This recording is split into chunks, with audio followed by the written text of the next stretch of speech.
Christina Cordula est en pleine zone de turbulence sur M6 avec les reines du shopping. Ce lundi 30 novembre 2020, l'ouverture de la semaine spéciale couple dès 17h26 a intrigué 8,1% du public âgé de 4 ans et plus, soit un total de 1,04 million de téléspectateurs. Avec une telle performance, la 6 est devancée par Famille Nombreuse sur TF1 qui affiche 1,79 million de téléspectateurs, 13,3% du public, mais aussi par Affaires conclues sur France 2 qui réunit 20% des téléspectateurs à la même heure, ou encore Question pour un champion sur France 3 qui frôle les 2 millions de fidèles.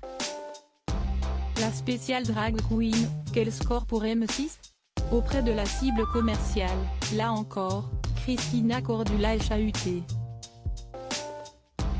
Avec 14,6% de part d'audience chez les femmes responsables des achats de moins de 50 ans, le concours de mode de M6 est loin derrière sa rivale TF1 qui cumule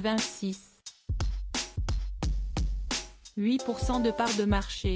La 6 est tout de même deuxième chaîne nationale. En parallèle, les noctambules ont pu découvrir dans la nuit, dès 3h36, le spin-off Les Reines du Make-up.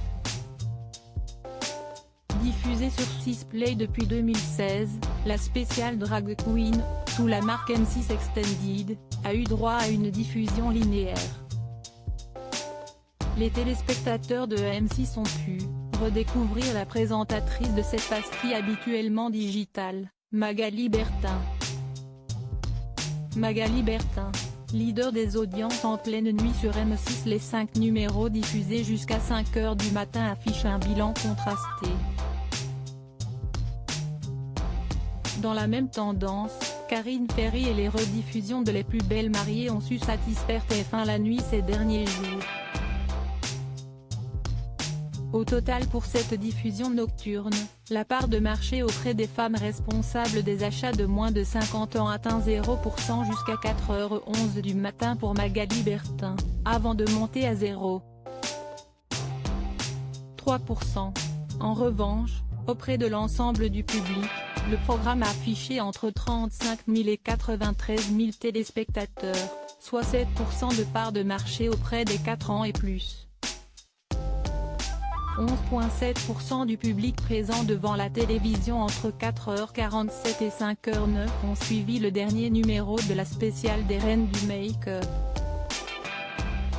M6 était alors leader des audiences nationales.